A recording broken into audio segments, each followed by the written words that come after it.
ठीक है। और फिर उसके बाद हम लोगों ने पढ़ा था कि कंप्यूटर की कौन-कौन सी प्रॉपर्टी होती है, क्या-क्या उसकी विशेषताएँ होती हैं। जैसे हमने बताया था उसकी स्पीड बहुत ज़्यादा होती है, उसकी एक्यूरेसी बहुत ज़्यादा होती है, रिडंडेंसी उसकी बहुत ज़्यादा होती है, वर्सैटिलिटी उसकी अधिक होती है, आईक्यू उसके अंदर नहीं होता है। अ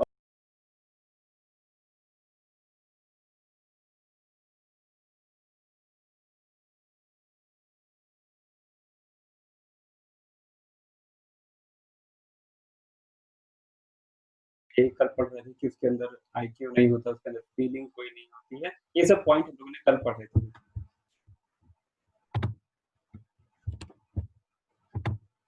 अब है टाइप्स ऑफ कंप्यूटर। अभी तक तो क्या था कि हमने ये जान लिया कि कंप्यूटर के अंदर क्या-क्या क्वालिटी होती है, क्या-क्या उसके अंदर फीचर होते हैं, उसके अंदर क्या-क्या पार्ट होते हैं, उसके अंदर इनपुट के लिए कौन-कौन सी डिवाइस होती हैं, आउटपुट के लिए कौन-कौन सी डिवाइस होती हैं, उसको फिर हम आगे पढ़ेंगे। हमने अभी डिटेल में उसको नहीं बताया है। इनपुट डिवाइस अभी तो हम लोग बेसिक पर्सनल कंप्यूटर की ही बात कर रहे थे। बेसिक कंप्यूटर की ही बातें कर रहे थे। अब जो है हम लोग कंप्यूटर के पार्ट्स कौन-कौन से होते हैं, इसके बारे में फिर आगे पढ़ेंगे। अभी हम पढ़ते हैं कंप्यूटर कितने टाइप्स के होते हैं। जो हम लोग जितने भी हम लोग ताप जितना भी नापते हैं या जो भी हम लोग गणना करते हैं, उसके लिए हम लोग अलग-अलग कंप्यूटरों का प्रयोग करते हैं। अब कंप्यूटरों को 3 भागों में बाँटा गया है। पहले तो उनको 3 आधार पे बाँट दिया गया है। कार्यप्रणाली के आधार पर, उद्देश्य के आधार पर और आकार के आधार पर। कार्यप्रणाली के आधार पे मतलब कि बेस ऑफ मैकेनिज़्म।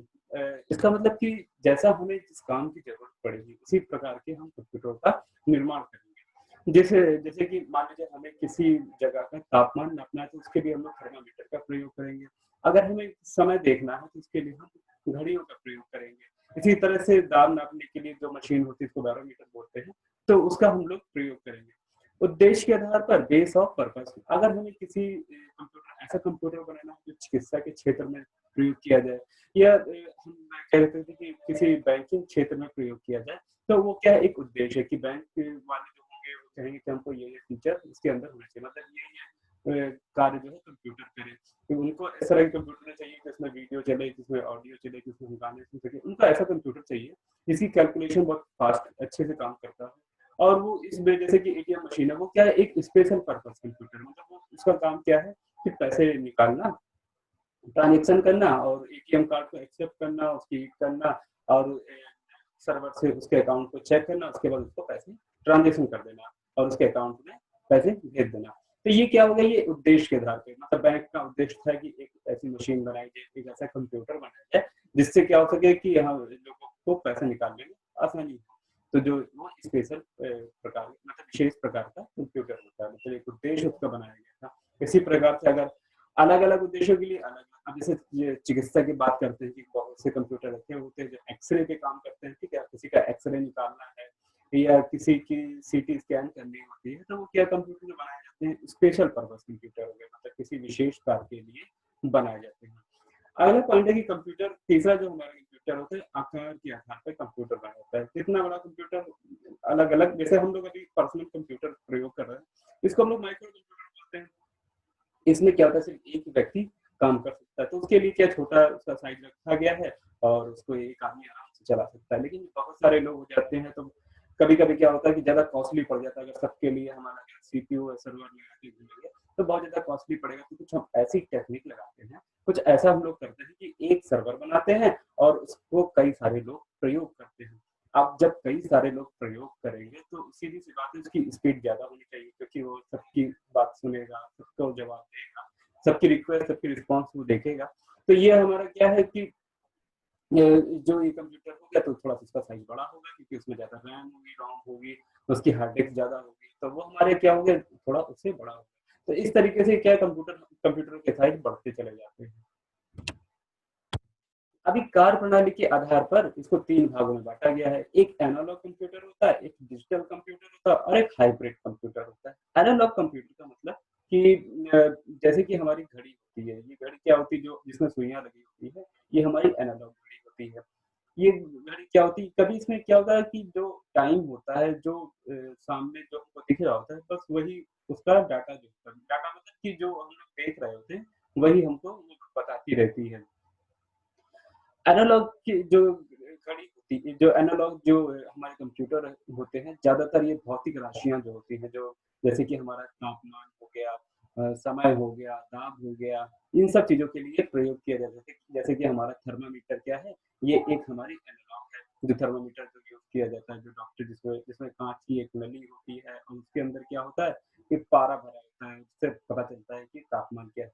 लेकिन इसमें कंप्यूटर की एक मतलब एक इसका डिसएडवांटेज है, एक उसमें कमी ये है कि इसमें कभी डाटा को स्टोर नहीं कर सकते। जैसे कि मान लो कि हम चाहते थे कि 1 घंटे का तापमान कितना था, तो हम कैसे पता करेंगे? हमको नहीं मालूम पड़ेगा कि इसमें 1 घंटे का तापमान कमरे का क्या था, जैसे कि अगर थर्मामीटर हम जहाँ पे रखते हैं। या हम घड़ी की बात करते हैं कि एनालॉग जो घड़ी होती है, वो 7 बजे के पास में बता देती है और किस तरीके से वो था, वो एक बार बता देती है। लेकिन अगर हम ये चाहते हैं कि उसमें कोई डाटा हम स्टोर कर लें, तो हम वो डाटा स्टोर नहीं कर सकते हैं। जो हमारे डिजिटल होते हैं, डिजिटल जो होता है डिजिटल से समझ में आता है कि डिजिट डिजिट मतलब संख्या। तो ऐसे कंप्यूटर जो डिजिट पे काम करते हैं। देखिए कंप्यूटर जो होता है वो किसी लैंग्वेज को नहीं समझता, वो किसी भाषा को नहीं समझता है। वो क्या समझता है? वो सिर्फ मशीन की भाषा को समझता है। मशीन की भाषा क्या होती है?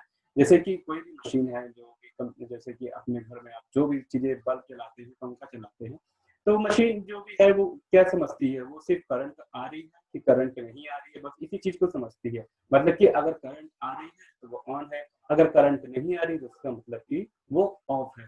तो इसी तरीके से कंप्यूटर भी है, उसके अंदर अगर करंट आती है तो वो ऑन है और करंट नहीं आ रही है तो इसका मतलब वो ऑफ है। तो कंप्यूटर इसी भाषा को ही समझता है। तो इसको जब करंट नहीं आती है तो इसको वो 0 से दिखाता है और जब करंट आ रही होती है तो इसको 1 से दिखाता है। और इसी चीज़ को वो कन्वर्ट करते हुए एक लॉजिक बनाता है और लॉजिक के माध्यम से वो अपने अंदर डाटा को स्टोर करता है।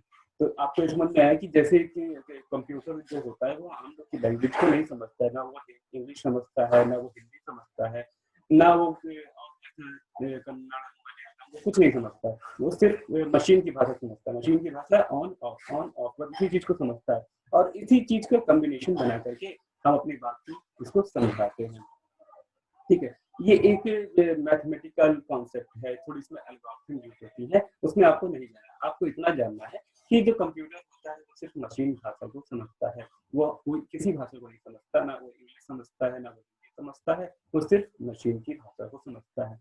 और इस सिस्टम को और इस भाषा को इस भाषा को हम लोग क्या कहते हैं बाइनरी नंबर सिस्टम। बाइनरी मतलब 2 0 और 1 हमने बताया कि कंप्यूटर सिर्फ 0 और 1 को समझता है मतलब ऑन और ऑफ को समझता है। इसी को हम लोग बाइनरी नंबर सिस्टम कहते हैं। इसी के माध्यम से कंप्यूटर में डाटा स्टोर किया जाता है, इसी के माध्यम से डाटा को हम लोग पढ़ते हैं और यही जो सारी लैंग्वेज जो होती है वो इसी को कन्वर्ट करके अपने अंदर चीज़ों को स्टोर करता है और उसका आउटपुट देता है। जो भी हम उसमें देखना चाहते हैं वो हमें दिखाता है। अब इसके लिए थोड़ी क्या है कि आपको मैथमेटिकल चीज़ें होती हैं वो आपको समझना पड़ेगा। लेकिन हम उसमें नहीं जाते हैं। आप बेसिक इसके बारे में हम लोग जान लेते हैं कि जो कंप्यूटर होता है वो सिर्फ बाइनरी नंबर को समझ।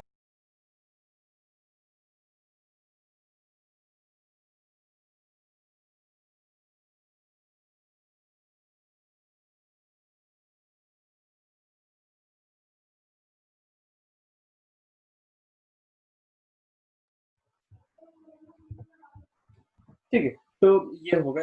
अब अगला पॉइंट है कि हाइब्रिड कंप्यूटर क्या होता है? हाइब्रिड कंप्यूटर एनालॉग कंप्यूटर और डिजिटल कंप्यूटर के आपस में मिलाने से हाइब्रिड कंप्यूटर बनते हैं। हाइब्रिड का मतलब क्या होता है कि 2 चीज़ों को आपस में मिलाना, 2 चीज़ों को आपस में मिलाना हाइब्रिड करना होता है। एनालॉग और डिजिटल को आपस में मिलाते हैं, तो वो हमारे हाइब्रिड कंप्यूटर कहलाते हैं। अब इन कंप्यूटर के बारे में हम लोग डिटेल से पढ़ते हैं।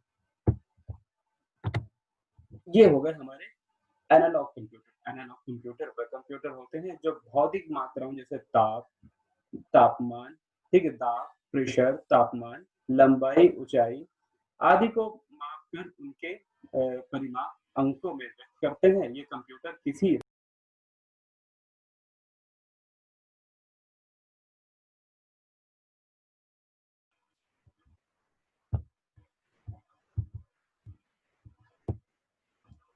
थोड़ी नेटवर्क की प्रॉब्लम है। आई थिंक आज नेटवर्क अच्छा नहीं आ रहा है। तो इसलिए क्लास में थोड़ी-सी दिक्कत हो रही है, वहाँ पे डिस्कनेक्ट हो रहा है। आप लोग कनेक्ट रहिएगा। आपको क्लास मतलब ये जो आपको कंप्यूटर इसलिए पढ़ाया जा रहा है ताकि आप अपने फ्यूचर में कोई प्रॉब्लम ना हो। देखिए, कंप्यूटर की रिक्वायरमेंट हर जगह है। आप किसी भी जॉब के लिए जाएँगे, किसी भी नौकरी के लिए जाएँगे, तो आपको कंप्यूटर तो बेसिकली आनी चाहिए। नहीं अगर आपको आती है, तो कम से कम उसके जो पार्ट्स होते हैं या उसकी थोड़ी बहुत उसको कैसे स्टार्ट किया जाता है, ये तो आपको मालूम होना ही चाहिए। क्योंकि इसके आज के जो युग है, इस समय ये कंप्यूटर का युग है और इसमें बिना कंप्यूटर के आप कुछ भी नहीं कर सकते। अब यहाँ तक कि आप अगर कोई एग्ज़ाम भी देने जाएँगे, तो आजकल कंप्यूटर बेस्ड एग्ज़ाम होने लगे हैं, जिसको सीबीटी कहते हैं, कंप्यूटर बेस्ड टेस्ट। तो ज़्यादातर एग्ज़ाम भी अब जो है कंप्यूटराइज़ होने लगे हैं। अब तो आप ये भी देख रहे हैं कि जो आपकी क्लास चल रही है, वो भी एक ऑनलाइन है। आपका जो मोबाइल है, वो भी एक तरीके का कंप्यूटर है, ठीक है? जो टैबलेट होती है, मोबाइल हो गया, ये भी एक तरीके के कंप्यूटर है।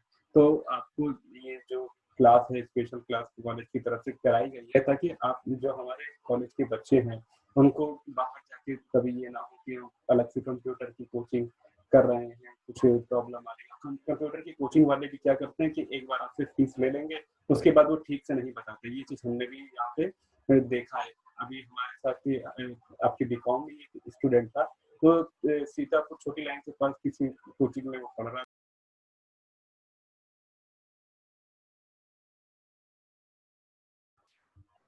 ठीक है, तो हम ये बता रहे थे कि मतलब आप लोगों के लिए कंप्यूटर कितना इम्पोर्टेंट है, आपको आगे प्लस पॉइंट देगा, आपको कभी कहीं जॉब करना चाहेंगे तो आपके लिए वो बहुत ही इम्पोर्टेंट है। तो जॉब के लिए बात कर लें या आप आगे एजुकेशन अपनी जारी रखना चाहते हैं, आप पढ़ाई आगे करना चाहते हैं, उसके लिए कंप्यूटर बहुत ज़रूरी है। आपको नॉलेज होनी चाहिए कि इंटरनेट क्या होता है, नेटवर्क कैसे बनाए जाते हैं, मतलब नेटवर्क कैसे जोड़ा जाता है, किसी वाई-फाई को कैसे एक्सेस किया जाता है, कैसे उसको कैसे उसके साथ जुड़ा जाता है। आजकल आप देख रहे हैं जो गवर्नमेंट प्लेस है वहाँ पे भी क्या है वाईफाई यूज़ किया जाता है, वहाँ पे आपको फ्री का वाईफाई मिल रहा है। जैसे कि आप लखनऊ सेंट्रल चले जाएँ, तो वहाँ आपको फ्री का वाईफाई मिलेगा। तो उसको कैसे आप जो है एक्सेस करेंगे, कैसे उसमें ओटीपी आता है, ओटीपी का यूज़ आप कैसे कर सकते हैं। तो हम एनालॉग कंप्यूटर की बात कर रहे हैं, एनालॉग कंप्यूटर कौन-कौन से होते हैं, कि जैसे कि ताप, दाब, लंबाई जो हम लोग नॉर्मली जो हम लोग डॉक्टर के पास अपना देखते हैं, थर्मामीटर भी देखते हैं, वो भी एक तरीके का एक तरीके का क्या है कंप्यूटर है। कंप्यूटर का मतलब ये नहीं होता है कि जिसमें कीबोर्ड लगा हो, जिसमें माउस लगा हो, जिसमें मॉनिटर लगा हो, जिसमें सीपीयू लगा हो, वही कंप्यूटर। कंप्यूटर जो शब्द बना हुआ है, कंप्यूट से बना हुआ है। कंप्यूट मतलब गणना करना। जो थर्मामीटर होता है, ये भी तो आखिर कंप्यूटर है। कंप्यूट कर रहा है, गणना कर रहा है। किसी चीज़ की मतलब तापमान की गणना कर रहा है। तो ये क्या है तरीके का कंप्यूटर है।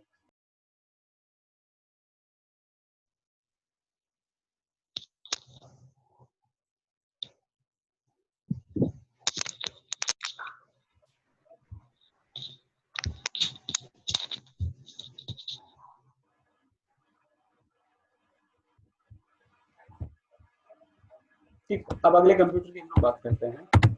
ये हमारा हो गया डिजिटल, ठीक? डिजिटल जो वर्ल्ड हमने बताया कि डिजिट से बना हुआ है, अर्थात डिजिटल कंप्यूटर वह कंप्यूटर होता है जो अंकों की गणना करता है। डिजिटल कंप्यूटर वह कंप्यूटर है जो व्यापार को चलाते हैं, घर काम घर की व्यवस्था, घर का बजट तैयार करते हैं और प्रकार के कंप्यूटर किसी भी चीज़ की गणना करके अ, और ये कंप्यूटर क्या किसी चीज़ की गणना करके हाउ मेनी में कितनी मात्रा के आधार पर प्रश्न का उत्तर देते हैं। जैसे कि स्क्रीन पे आप देख रहे हैं कि ये जो 12.34 ये क्या है एक घड़ी है, ठीक है? तो ये हमारी कैसी है ये डिजिटल कंप्यूटर है, इसमें डिजिट में शो कर रही है, तो ये हमारी डिजिटल कंप्यूटर होती है। जैसे कि हमारा कैलकुलेटर हो गया, जो हम लोग आजकल नॉर्मली जो कैलकुलेटर अपना यूज़ करते हैं, वो क्या है डिजिटल कंप्यूटर है। उसमें क्या होता है कि डिजिटल कंप्यूटर में एक प्लस पॉइंट ये होता है कि इसमें हम लोग थोड़ी देर के लिए ही सही अपना डाटा स्टोर कर सकते हैं। जैसे कि अगर हम लोग देखते हैं कि जब हम लोग किसी 2 नंबरों को जोड़ते हैं, जैसे मान लीजिए 12 प्लस 34 लिखा हुआ है, जब उसको हम आप उसमें जोड़ते हैं, तो पहले हम लोग 12 लिखते हैं, फिर उसके बाद प्लस का साइन बनाते हैं, तो हमने देखा कि 12 गायब हो जाता है, फिर क्या 34 लिखते हैं, तो क्या होता है 34 लिखते हैं, तो वो लिख के आने लगता है, ठीक है? तो ये क्या हो गया कि जैसे हमने 12 लिखा, फिर हमने प्लस दबाया, 12 गायब हो जाता है, तो इसका मतलब क्या है कि वो कहीं न कहीं स्टोर हुआ होगा, मतलब उसके अंदर एक छोटी-सी मेमोरी होगी जहाँ पे वो स्टोर हुआ होगा। फिर हम लोग जब प्लस करके 34 लिखते हैं, तो 34 फिर उसके बाद जब हम लोग जब इक्वल दबाते हैं, जब हमारे पास जो कैलकुलेटर होता है, तब फिर देखा है कि सब गायब होकर के एक रिजल्ट आ जाता है कि 12 प्लस 34 जोड़ने पे कितना आएगा। तो इसका मतलब ये हुआ कि जो भी हम लोग अपना अंक दे रहे हैं उसमें, जो भी हम अपनी इसमें डाटा दे रहे हैं, वो स्टोर हो रहा है, मतलब कहीं न कहीं मेमोरी में थोड़ी देर के लिए सही पर स्टोर होता है। कभी-कभी क्या होता है कि हम लोग जो कैलकुलेटर होता है उसमें जब हम जोड़ते हैं, तो कई सारी जब जोड़ना होता है तो उसमें लिख के आता रहता है कि पहले पहले जो है पहले ये जोड़ा गया, फिर दूसरी बार ये जोड़ा गया है, तीसरी बार ये जोड़ा गया है। कभी-कभी हम लोग उसको बैक स्पेस जाकर के देख सकते हैं कि मैं इतने पहली बार में कितना जोड़ा था, दूसरी बार में कितना जोड़ा था, तीसरी बार में कितना जोड़ा था। एक कैलकुलेटर में फीचर होता है। इसका कहने का मतलब ये है कि कैलकुलेटर में एक छोटी-सी मेमोरी होती है जिसमें डाटा को हम लोग स्टोर कर सकते हैं कि हम देख सकते हैं कि थोड़ी देर पहले हमने क्या-क्या चीज़ें जोड़ी थी। मतलब उसके अंदर एक रैम होती है, ठीक? एक मेमोरी होती है जो कि उसको स्टोर करती रहती है, डाटा को स्टोर करती रहती है। जबकि हम एनालॉग कंप्यूटर की बात करते हैं, उसमें हम लोग डाटा को स्टोर नहीं कर सकते। जैसे थर्मामीटर हो गया, अगर हम पुराना डाटा देखना चाहें तो उसमें हम लोग नहीं देख सकते। तो ये हमारे एनालॉग और डिजिटल कंप्यूटर हो गए। ये कंप्यूटर ध्यान दीजिए, ये कंप्यूटर हम कार्य के आधार की बात करते हैं कि ये अलग-अलग तरीके से काम कर सकते हैं। अगला हमारा है हाइब्रिड कंप्यूटर। हाइब्रिड कंप्यूटर का अर्थ अनेक गुण धर्म वाला होना।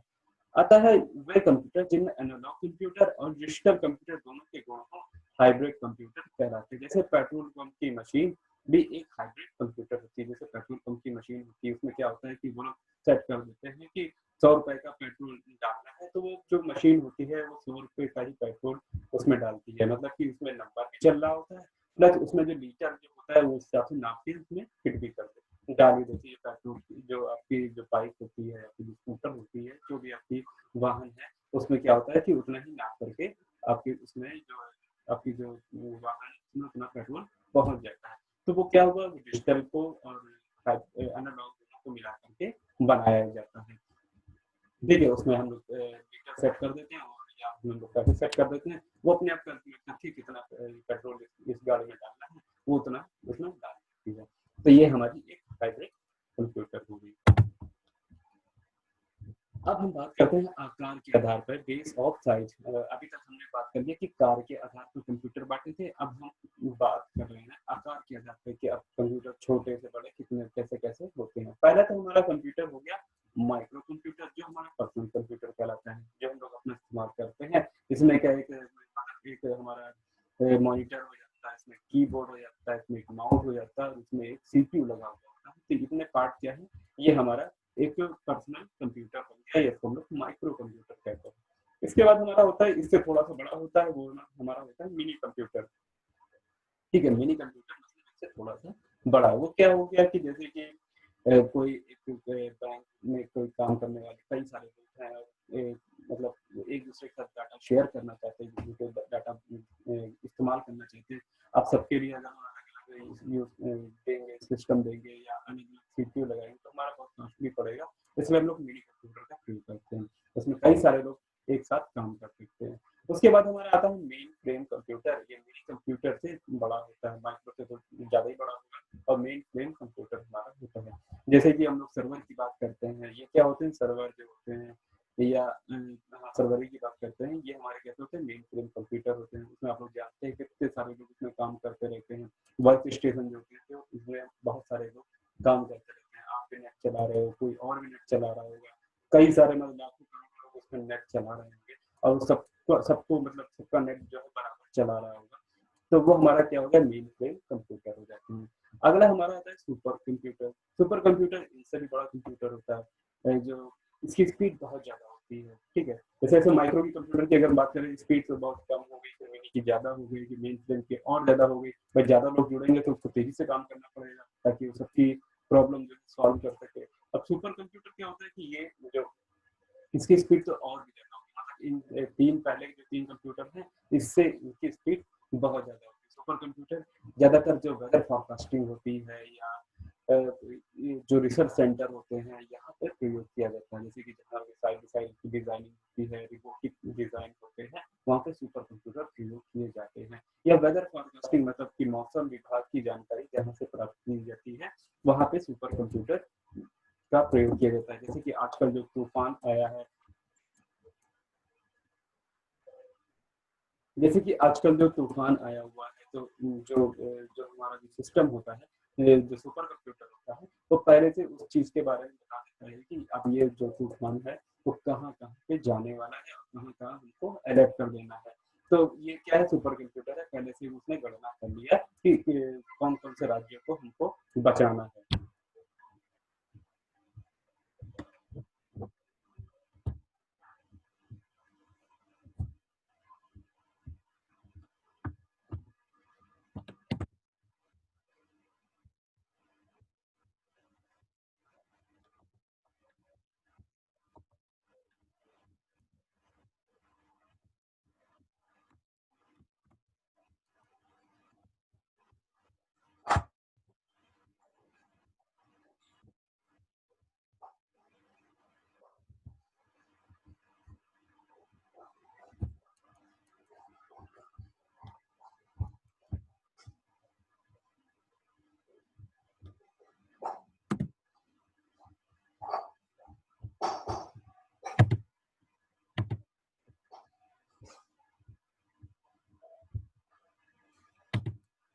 ठीक है, तो ये हम लोगों ने कंप्यूटर के जो विभिन्न-विभिन्न प्रकार पढ़े हैं। अब एक छोटी-सी वीडियो है, उसको आप लोग देखिए, उसमें दिखाया गया है कि कैसे कौन-सा मिनी कंप्यूटर होता है, कौन-सा माइक्रो कंप्यूटर होता है, वो आपको अभी इस वीडियो में दिखाते हैं।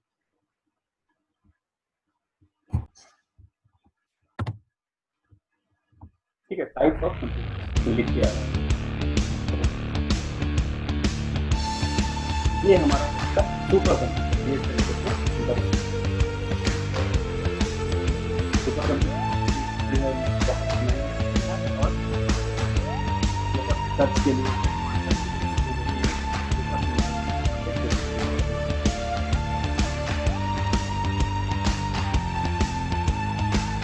क्या हो गया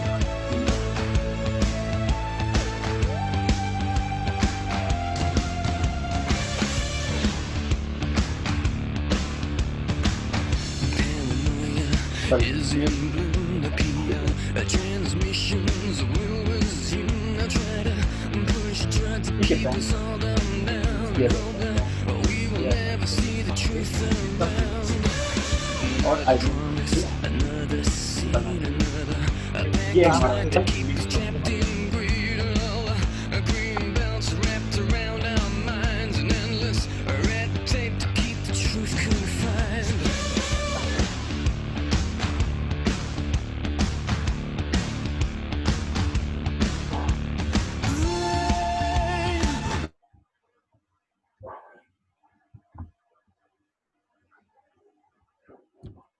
और ये हमारा हो गया माइक्रो कंप्यूटर।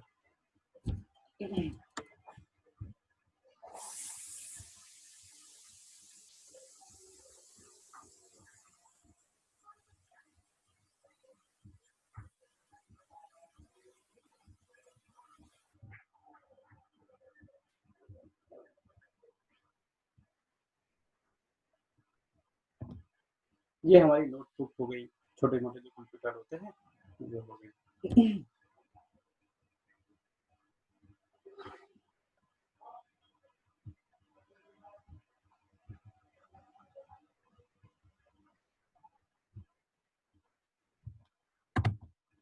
ठीक है, तो ये हमने डिफरेंट डिफरेंट टाइप के कंप्यूटर जो थे वो हमने देखे।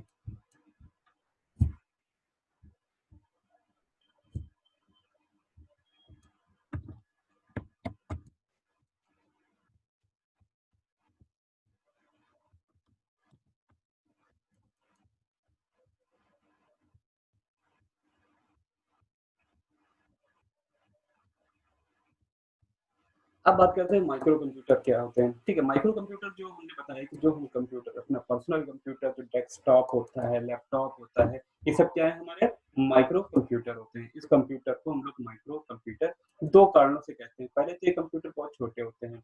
दूसरा एक कारण इसमें है कि माइक्रो प्रोसेसर लगा होता है। प्रोसेसर क्या होता है? प्रोसेसर एक चिप होती है, एक आईसी चिप होती है, वो क्या करती है कि सारे जो भी हम लोग इनपुट डाटा देते हैं या जो भी हम उसे अपना काम करवाना चाहते हैं, वो उस काम को करती है। ठीक है? ये कहाँ पे सीपीयू पे लगी होती है, जिसको हम लोग प्रोसेसर बोलते हैं। जैसे i3 हो गया, डुअल कोर हो गया, ये सब आपने जान सुना होगा अपने मोबाइल में भी जानते हैं कि कितनी रैम होनी चाहिए, ये प्रोसेसर होना चाहिए, इतने गीगाहर्ट्ज़ का होना चाहिए।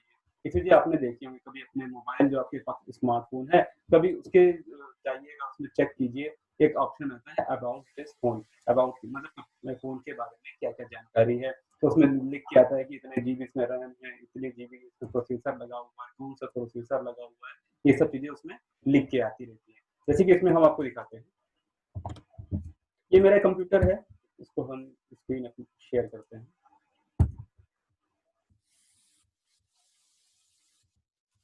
अब यहाँ पे देखिए मेरा एक आइकन बन के आ रहा है कंप्यूटर का।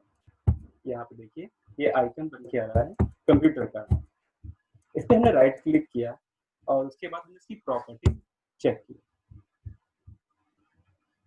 ठीक है, ये क्या होगी, एक विंडो खुल के आ गई इसमें। अब इसमें देखिए,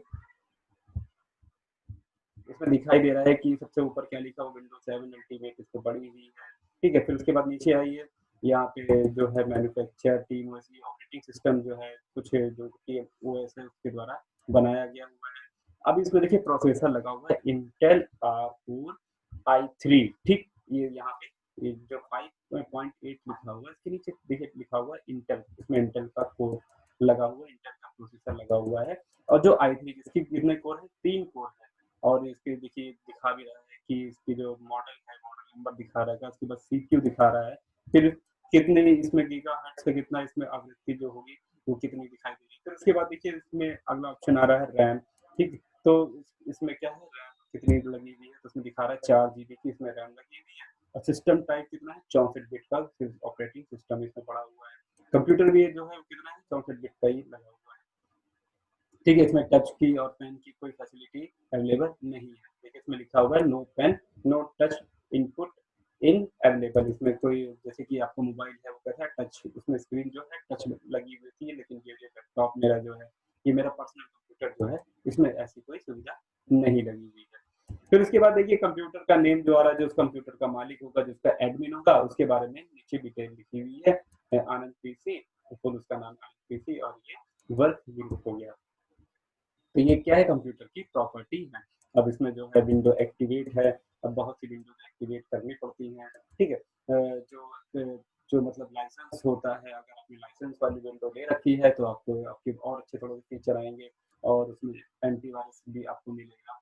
तो ये क्या है, ये भी मतलब एक्टिव है, लेकिन इसमें एंटीवायरस नहीं मिला हुआ है। ये मतलब अलग अलग प्राइस, अलग अलग मतलब अलग अलग विंडो के अलग अलग प्राइस होते हैं। कुछ विंडो फ्री होती हैं, कुछ विंडो जो ऑपरेटिंग सिस्टम होते हैं वो फ्री नहीं होते हैं। ऑपरेटिंग सिस्टम क्या होता है वो आपको हम आगे की क्लास में बताते चलेंगे। बेसिकली आपको जो हम नॉलेज दे रहे हैं वो आपको पर्सनल कंप्यूटर से रिलेटेड दे रहे हैं, क्योंकि आप कहीं अभी भी अगर आप जॉब के लिए जो बीए के स्टूडेंट है या बीकॉम के स्टूडेंट हैं, वो जब भी जॉब के लिए जाएंगे तो आपसे एक पहला क्वेश्चन पूछा जाएगा कि आपको कंप्यूटर की नॉलेज है। आपको थोड़ी बहुत कंप्यूटर की नॉलेज अगर होगी तो आपको जॉब आसानी से मिल सकती है।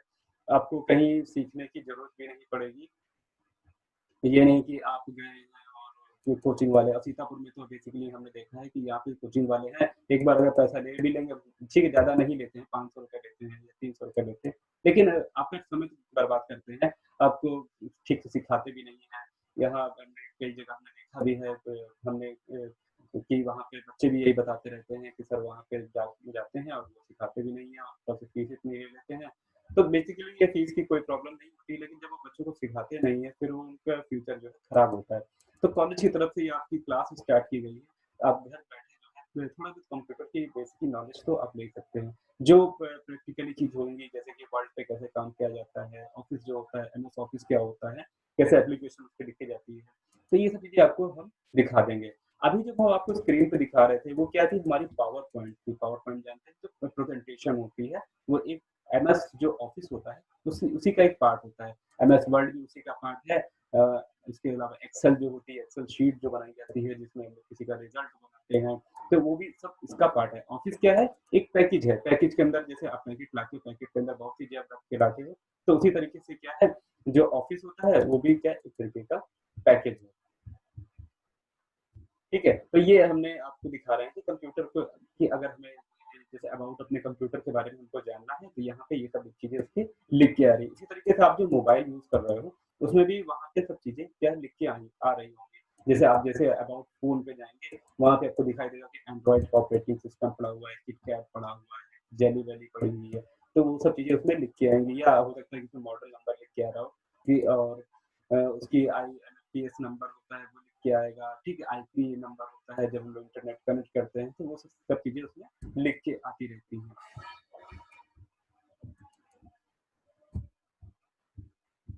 ठीक है, ऑपरेटिंग सिस्टम जो होता है उसके बारे में आपको हम डिटेल में बताएँगे। अभी बेसिकली हम लोग पढ़ रहे हैं इसमें। अब ये हमारा माइक्रो कंप्यूटर हो गया। माइक्रो कंप्यूटर मतलब जिसमें मेमोरी, जिसमें माइक्रो प्रोसेसर लगा हुआ है। इसमें देखिए मैंने बताया दिखाया ना आपको सीपीयू जो माइक्रो प्रोसेसर लगा हुआ है, इंटेल का लगा हुआ है और i3 लगा हुआ है। तो ये इसका प्रोसेसर है। प्रोसेसर क्या होता है? जो प्रोसेस करता है। प्रोसेसर जो शब्द बना है प्रोसेस करना मतलब कि उस कार्य को चलाना।